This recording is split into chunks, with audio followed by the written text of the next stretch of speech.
आप सभी का दस्ता कोचिंग वाराणसी के ऑनलाइन क्लास में हार्दिक स्वागत है। जैसा कि आप जान रहे हैं कि लगातार हम प्रैक्टिस सेट हल करवा रहे हैं जो है वीडियो एग्जाम के लिए। उसमें थियरी क्लास भी दे रहे हैं, रीजनिंग भी दे रहे हैं। उसी कड़ी में देखिए प्रीवियस ईयर का पेपर काफी इंपॉर्टेंट होने वाला है जो है आपके एग्जाम के लिए, क्योंकि किसी भी एग्जाम के लिए प्रीवियस ईयर का पेपर समझ लीजिए मील का पत्थर साबित होता है। तो ये जान लीजिए कि अगर हम बात करें प्रीवियस ईयर की, तो इसमें देखिए एक पार्ट मैंने अभी अपलोड कर दिया है वीडियो को, जो कि आपके प्राचीन इतिहास से था। अब देखिए मध्यकालीन इतिहास है। यूपी ट्रिपल एस में जितना भी क्वेश्चन मध्यकालीन से पूछा है इसमें सब में कवर किया गया है। तो चलिए देर न करते हुए वीडियो को शुरू करते हैं और देखते हैं कि किस प्रकार के क्वेश्चन जो है बार बार एग्जाम में मध्यकालीन इतिहास से पूछे गए हैं। अगर आपको वीडियो तेज लगे तो आप स्लो कर सकते हैं, स्लो लगे तो आप तेज कर सकते हैं, क्वालिटी भी अपने हिसाब से आप घटा बढ़ा सकते हैं। दिया है कि अरब एवं तुर्की आक्रमण संबंधी दिया कि मोहम्मद गोरी किस वर्ष जो है पृथ्वीराज तृतीय से पराजित हुआ था। तो ये 1191 में क्या हुआ था, पराजित हुआ था। अब यहाँ पे देखेंगे तो पृथ्वीराज चौहान तृतीय ने जो है 1191 में तराइन के प्रथम युद्ध में मुस्लिम शासक मोहम्मद गोरी को क्या किया था, हराया था। और अगर दूसरे युद्ध की बात करें 1192 में, तो वही जहां पृथ्वीराज चौहान ने मोहम्मद गोरी को हराया था, उल्टा जो है मोहम्मद गोरी से क्या हो गया, हार गया था, पराजित हो गया था। जिस प्रकार से भारत में तुर्क राज्य की स्थापना हो जाती है गोरी द्वारा।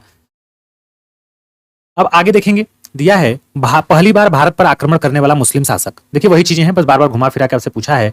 तो याद रखिएगा, अगर पहली बार पूछे तो मोहम्मद बिन कासिम है, 711 ईस्वी में करता है वो। नालंदा प्राचीन शिक्षण एवं मठ का केंद्र कब नष्ट हो गया था, तो ये 1200 ईस्वी में क्या हो गया था, नष्ट हो गया था। ठीक है, और कौन नष्ट किया था, तो ऐबक का एक सेनापति था जिसका नाम था बख्तियार खिलजी।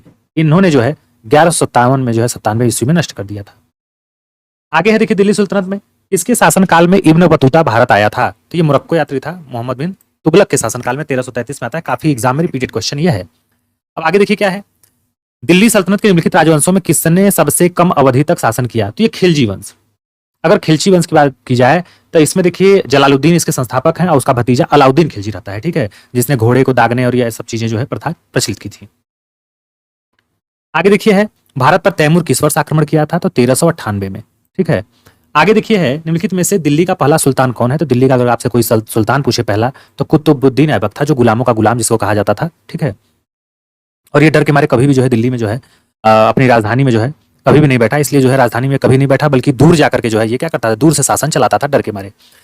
किस शासक ने भारत में तुगलक वंश की नींव रखी थी, तो जाहिर सी बात है गयासुद्दीन तुगलक ने। कौन, गयासुद्दीन तुगलक ने।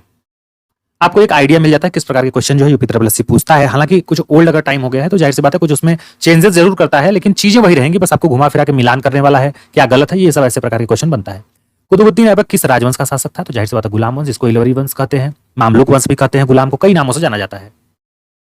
दिल्ली में अलाउद्दीन खिलजी का शासनकाल क्या था, तो 1296 से 1316 तक।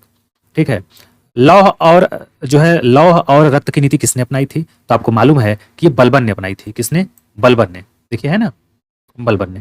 ठीक है, आगे है, खिज्र खां किस वंश संबंधित है या किस राजवंश से, तो ये सैयद वंश से है। किससे है, सैयद वंश से है। विजय नगर जो है राज्य किस नदी के किनारे स्थित है, उस समय जो था तो तुंगभद्रा।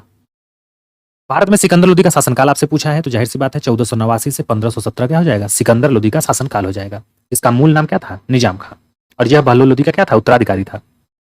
आगे है, विजयनगर साम्राज्य के संस्थापक आपसे पूछा है, तो देखिए इसमें हरिहर राय दिया है, कृष्णदेव, बुक्का और सदाशिव। लेकिन यहाँ पे देखेंगे तो हरिहर और बुक्का दोनों थे, इसलिए यहाँ पे हमारा ऑप्शन क्या हो जाएगा, इस पे कॉमन नंबर मिला रहा होगा, ये दोनों हो जाएगा। विजयनगर की प्रचलित परंपराओं के अनुसार राय विजयनगर के शासकों को कहा जाता था किसको, नरपति को। किसको, नरपति। नरपति का मतलब होता है लोगों का स्वामी। और अश्वपति कहा जाए तो विजयनगर के लोकप्रिय परंपराओं में दक्कन के सुल्तानों को घोड़ों के स्वामी अश्वपति कहा जाता था। ठीक है, ये जानते रहिए। सिख धर्म और भक्ति से पूछा जाए तो मध्यकालीन भारत में भक्ति आंदोलन का प्रमुख अगुवाकारों में से कौन एक था जिन्होंने इसको आगे लाने का प्रयास किया, तो शंकराचार्य। कौन है, शंकराचार्य। आगे है, तुलुक राजवंश की स्थापना किसने की, तो वीर नरसिंह ने। आगे है, गुरु ग्रंथ साहिब के संकलन को प्रमाणित किसने किया था, तो यह है गुरु गोविंद सिंह ने। किस प्राचीन साम्राज्य में महिलाएं कुश्ती में भाग लेती थी, तो ये हो जाएगा आपका सीधे सीधे विजयनगर। क्या हो जाएगा, विजयनगर। किस सिख गुरु की जयंती पर गुरु पर्व त्योहार के रूप में मनाया जाता है, तो यह है गुरु नानक के। इसके, गुरु नानक के। ठीक है, और ये सिंह पंथ के संस्थापक हैं और सिखों के सबसे पहले गुरु भी। ठीक है, आगे है, किस मुगल शासक के आदेश पर सिखों के 5वें गुरु अर्जुन देव को मार दिया गया था, तो ये थे जहांगीर। जहांगीर के आदेश पे। किस वर्ष में गुरु गोविंद ने बैसाखी दिवस को आनंदपुर साहिब में सिखों की सामान्य बैठक बुलाई थी तथा खालसा, जिसको हम पवित्र कहते हैं, की नींव रखी थी, तो खालसा की नींव किसने रखी थी, तो गुरु गोविंद सिंह ने रखी थी। कब रखी थी, तो देखिए यहाँ पे दिया है कि ये 10वें गुरु थे और इन्होंने जो है 1699 में क्या की थी, खालसा पंथ की स्थापना की थी। कब की थी, 1699 में, जबकि इसमें ऑप्शन में नहीं था। भक्ति आंदोलन को उत्तर भारत में लाने का श्रेय अगर आपसे पूछे तो रामानंद है। 10वें या आखिरी गुरु सिख के कौन है? तो गुरु गोविंद सिंह है। पहले की बात की जाए तो गुरु नानक है, दूसरे के अंगद देव, तीसरे अमरदास, चौथे रामदास, पांचवें अर्जुन देव, छठे गुरु गोविंद सिंह, फिर हरराय हैं, हरकिशन है, तेग बहादुर हैं और फिर गुरु गोविंद सिंह है। कौन सा विकल्प सही ढंग से मेल नहीं खाता है? 1333 में इब्न बतूता भारत पहुंचा, ये सही बात है। गुरु नानक का जन्म 1469 में होता है तलवंडी में, तो ये आपका गलत है। 1506 दिया है यहाँ पे, हाँ देखिए दिया तो है 1469। फिर 1290 में मार्को पोलो ने जो है भारत का दौरा किया था। 1498 वास्को डी गामा आया था भारत। तो यहाँ पे ऑप्शन देख रहे हैं कि बी हमारा क्या है, गलत है। लंगर की परंपरा किसने शुरू की थी? तो गुरु नानक ने। बीजक पुस्तक के लेखक कौन है? तो यह है कबीरदास। और अगर सूरदास की बात की जाए तो इनका सूर सागर, सूर सरावली, साहित्य लहरी है। विद्यापति की बात की जाए तो कीर्ति लता, कीर्ति पताका, पुरुष परीक्षा, भू परिक्रमा, ये सब क्या है इनके, फेमस है। आगे देखिए, आगे क्या है क्वेश्चन में पूछा गया है।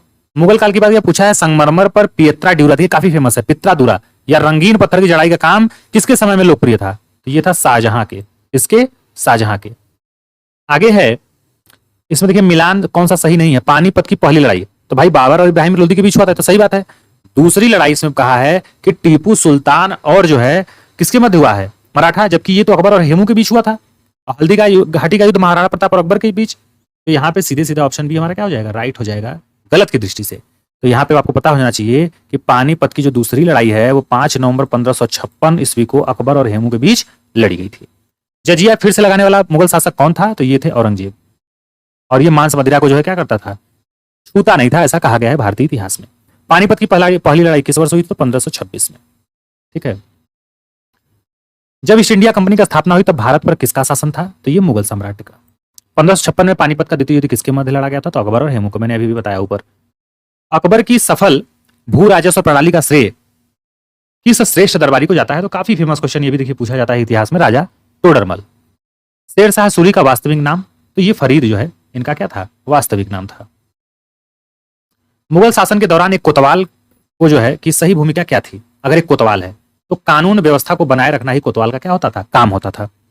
आगे है, निम्न में से किस शासक की मृत्यु उसके पुस्तकालय से गिर कर हो गई? तो हुमायूं की। और ये कहा जाता है कि सप्ताह में 7 दिन जो है अलग अलग रंग के कपड़े भी क्या करता था, पहनता था। बिहार राज्य के सासाराम शहर में निम्नलिखित में से किस प्राचीन सम्राट का मकबरा है? तो शेर शाह सूरी का। इन्होंने ग्रांड ट्रंक रोड का भी निर्माण करवाने का श्रेय इन्हीं को जाता है। मुगल वंश के पहले सम्राट बाबर ने अपनी देसी भाषा चगताई तुर्की में अपनी आत्मकथा लिखी है। इस पुस्तक का नाम आपसे पूछा है तो बाबरनामा है। क्या है बाबरनामा? इस वर्ष बाबर ने जो है सुल्तान इब्राहिम लोदी को पानीपत की लड़ाई में हराया था, तो वही 1526 वाला बार बार देखिए घुमा के क्वेश्चन पूछा है। भारत में जहांगीर का शासनकाल आपसे पूछा है तो 1605 से 1627। किस मुगल सम्राट द्वारा आगरा के किले का निर्माण करवाया गया था? तो अकबर के द्वारा। आगरा का किला पूछा गया है आपसे, ठीक है। आगे है, और इसे देखिए आगरे के किले को जो है 1983 में यूनेस्को द्वारा विश्व धरोहर क्या है, घोषित कर दिया गया है। वह कौन सा स्थान है जहां अंतिम मुगल सम्राट बहादुर शाह जफर की क्या हो गई थी, मृत्यु हो गई थी? तो वो रंगून, जिसे वर्मा भी कहते हैं। ठीक है, कब? 1862 में। पहला कठपुतली मुगल सम्राट कौन था? ऐसा कहा जाता है तो जहांदार शाह। ठीक है। आगे है, औरंगजेब का पुत्र, तो औरंगजेब का पुत्र कौन था? शाहजहां था। कौन था? शाहजहां। विश्व प्रसिद्ध मयूर सिंहासन, देखिए मोर सिंहासन चाहे मयूर सिंहासन का निर्माण और उसकी लाल किले में स्थापना किस मुगल शासक ने की थी? तो ये था शाहजहां। कौन था? शाहजहां। पानीपत का द्वितीय युद्ध किसके बीच लड़ा गया था? अकबर और हेमू के बीच। देखिए 3 बार क्वेश्चन पूछा है ये, बार बार ये वीडियो में पूछा भी है। इनमें से कौन सा मुगल बादशाह शराब को छूता तक नहीं था, जो मैंने बताया था? यह है औरंगजेब। अकबर के दरबार में प्रसिद्ध कवि कौन थे? तो रहीम खान थे। कौन थे? रहीम खान। किस मुगल बादशाह ने इलाहाबाद को जो है अपनी राजधानी बनाया था? तो ये हो जाएगा शाह आलम ने। किसने? शाह आलम ने। आगे प्रारंभ में अकबर का संरक्षक कौन था? तो ये थे बैरम खान। कौन थे? बैरम खान। देखिए यहाँ पे दिया है कि अकबर का जन्म 15 अक्टूबर 1542 ईस्वी को अमरकोट के, चूंकि अकबर का शासनकाल देखेंगे तो 1556 से 1605 ईस्वी तक है, तो इनका जन्म जो है राजा वीरसाल के जो है महल में हमीदा बानो के बेगम के जो है गर्भ से हुआ था। और ये 3 वर्ष तक चाचा अस्करी के संरक्षण में बीता इनका। तो याद रखिएगा, इनका प्रारंभिक और सबसे पहले पूछा जाए बचपन में एकदम, तो 3 वर्ष तक जो है चाचा अस्करी के संरक्षण में क्या था, बीता हुआ था। हुमायूं की मृत्यु के पश्चात अकबर के प्रमुख संरक्षक क्या हुए? बैरम खान, काफी फेमस थे ये। इनमें से किसने अकबर की धार्मिक नीति की आलोचना की थी? तो ये बदायूनी ने की थी। किसने? बदायूनी। कौन सा मुगल सम्राट अनपढ़ था? तो अकबर को कहा जाता है कि उसको पढ़ने लिखने का कोई ज्ञान नहीं था। हुमायूं की दुर्घटना आकस्मिक मृत्यु के उपरांत उनके बेटे अकबर को कहा मुगल जो है सिंहासन पर बैठाया गया? तो ये कालानौर में। कहां पे? कालानौर में। ये कहां पड़ता था उस समय? पंजाब में। मुगल काल में पुलिस बल के मुखिया को क्या कहा जाता था? देखिए ये प्रशासनिक व्यवस्था से क्वेश्चन पूछा गया है, कोतवाल। यहाँ पे दिया है निम्नलिखित में से किन सम्राटों के शासनकाल में भारत का पहला मुद्रा या रुपया मुद्रित हुआ था? तो ये शेरशाह सूरी के समय में, इसके शेरशाह सूरी के समय में जो है क्या हुआ था, चांदी का रुपया नामक सिक्का जारी किया गया था, जो कि 180 ग्रेन वजन का था। और इनको जो है ग्रैंड ट्रंक रोड का भी निर्माण का जो है श्रेय जाता है। तो ये सब जानते रहिए। आगे है निम्नलिखित में से किस मुगल शासन ने अंतोगत्वा जो है मेवाड़ के शासक महाराणा प्रताप सिंह के जो पुत्र थे राणा अमर सिंह से एक समझौता किया था? तो ये थे जहांगीर। कौन था? जहांगीर। थॉमस रो मुगल सम्राट जहांगीर से किस किले में मिला था? तो ये मिला था अजमेर के किले में। कहाँ? अजमेर के किले में। जलालुद्दीन मोहम्मद किस नाम से प्रसिद्ध है? तो इसका नाम ही अकबर का ही है, जलालुद्दीन मोहम्मद अकबर। 1556 से 1605 तक इसका शासनकाल रहता है। इनमें से किसने भूमि मापांकन की व्यवस्था शुरू की? तो भूमि मापने की इकाई जो है शुरू की शेरशाह ने, जिसे नाम दिया गया जो है, संस्थापक यही थे। और सबसे पहले भूमि मापन के लिए सिकंदरी गज का प्रयोग किया गया था, जो कि 32 अंक का होता था तथा सन की डंडी का भी प्रयोग किया जाता था। आगे देखिए, मध्यकालीन स्थापत्य कला से पूछा है क्वेश्चन कि दिल्ली का प्रसिद्ध जामा मस्जिद किसने बनवाया था? तो शाहजहां ने। प्रसिद्ध चित्रकार मीर सैयद अली चित्रकारी हेतु किस मुगल शासक के सहयोगी थे? तो हुमायूं के। बुलंद दरवाजा गुजरात विजय के उपलक्ष्य में बनवाया गया था किसके द्वारा? तो कहेंगे अकबर के द्वारा। पंचमहल कहाँ पे है? तो ये फतेहपुर सीकरी में पड़ता है। ठीक है। अकबर द्वारा बनाया गया प्रसिद्ध ऐतिहासिक स्मारक बुलंद दरवाजा उत्तर प्रदेश के किस जिले में है? तभी भी मैंने बताया आगरा में। कहाँ पे है? आगरा में। दिल्ली का प्रसिद्ध लौह स्तंभ जो सदियों से बिना जंग लड़े खड़ा है, कौन से ऐतिहासिक परिसर में ये स्थित है? तो कुतुब मीनार के जो है परिसर में क्या है, ये स्थित है, बाउंड्री में उसके। कौन सा सुमिलित नहीं है? तो देखिए, बड़ा इमामबाड़ा लखनऊ में है, निसार बाग जम्मू कश्मीर में, फिरोज शाह कोटला मैदान जो है दिल्ली में है। लेकिन हुमायूं का मकबरा इलाहाबाद में नहीं है, बल्कि दिल्ली में है। और इसे जो है क्या है, यूनेस्को द्वारा विश्व धरोहर स्थल घोषित किया गया है। दिल्ली में कुतुब मीनार दुनिया का सबसे ऊंचा ईंट का बना मीनार है। इनमें से कौन से राजा ने इस निर्माण में योगदान नहीं दिया? मैंने कुछ ना कुछ उसमें बनाते चले गए। फिरोज शाह तुगलक तो थे, अलाउद्दीन खिलजी हैं। तो यहाँ पे आप देखेंगे तो सीधे सीधे क्या हो जाएगा, ऑप्शन सी हो जाएगा, अलाउद्दीन खिलजी। ये जो है खिलजी वंश का संस्थापक था। कौन? जलालुद्दीन। और उसका ये क्या है, अलाउद्दीन भतीजा है। आईन अकबरी किसने लिखा है? तो अबुल फजल ने लिखा है। गोस्वामी तुलसी द्वारा लिखे गए रामचरितमानस का सबसे लंबा कांड कौन सा है? तो बालकांड। बालकांड क्या है, सबसे लंबा है। आगे है, अगर आपसे पूछे कि सबसे छोटा कांड रामायण रामचरितमानस में, तो किष्किंधा कांड, याद रखिएगा। अमीर खुसरो जिन्हें कव्वाली का पिता एवं भारत का तोता भी कहा जाता है, किसके दरबारी कवि थे? बताइए। अलाउद्दीन खिलजी के।